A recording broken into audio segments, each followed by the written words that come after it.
Bonjour à tous et bienvenue sur la chaîne de Cryolina.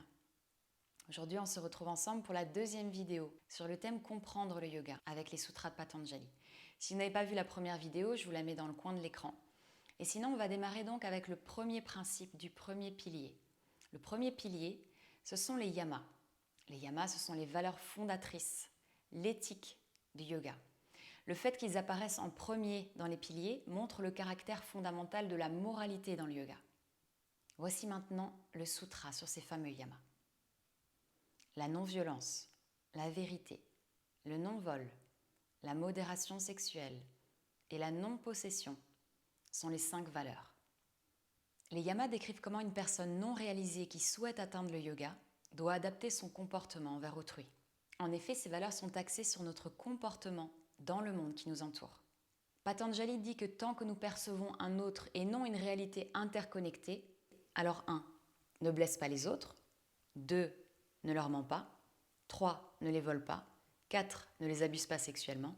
Et 5. Ne prends pas plus ce dont tu as besoin.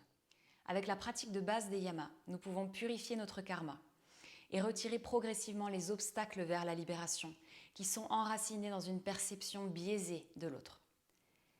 En étant fermement établi dans la non-violence, toute hostilité s'arrête en présence du yogi.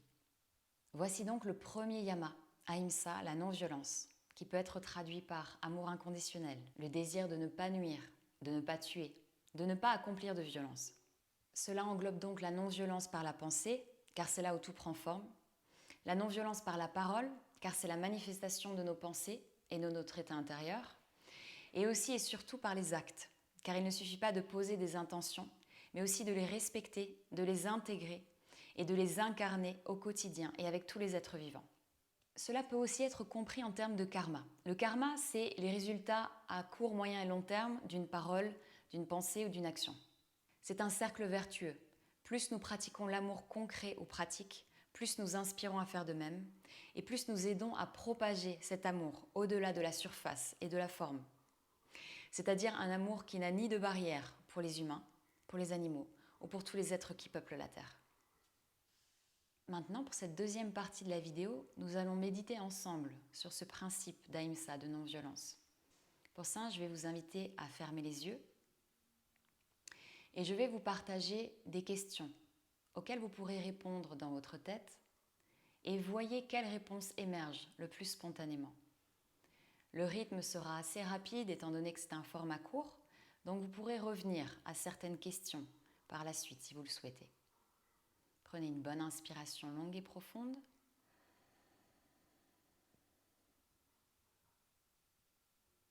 Expirez tout doucement.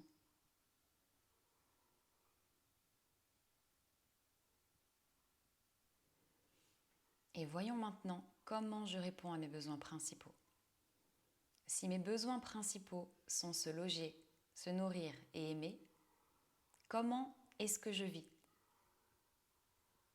Dans quel logement je vis? Quel impact néfaste ou bénéfique peut-il avoir? Comment je choisis de me chauffer? Comment je m'habille? Où est-ce que j'achète mes habits? Ont-ils un impact sur des vies à l'autre bout de la planète? Quelle est la manière la plus amour de se loger? Quelle est la manière la plus amour de se vêtir? Puis, comment est-ce que je me nourris? De quoi je me nourris? D'où provient la nourriture que j'achète? Est-ce que je consomme encore des animaux?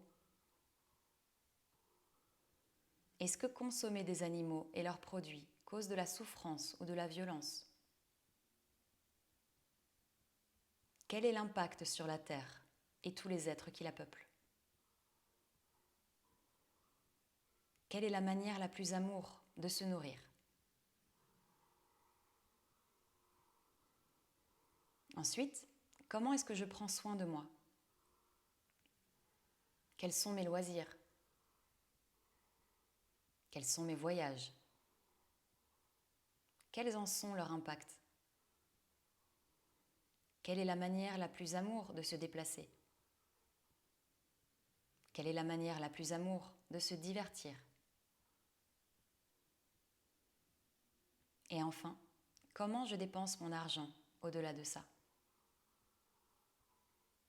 Qui ou quelle marque je choisis de soutenir en achetant un cadeau ou pour moi-même? Quelle est la manière la plus amour d'offrir un cadeau? Quelle est la manière la plus amour de consommer en général? Est-il possible de moins consommer et de faire plus de choses soi-même? Comme quoi, par exemple? Reprenez une respiration longue et profonde.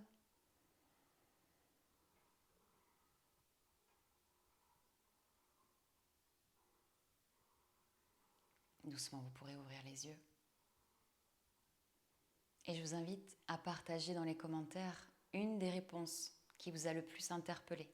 Je vous remercie de liker, de partager, de vous abonner à la chaîne. Vous pouvez également me soutenir sur Tipeee.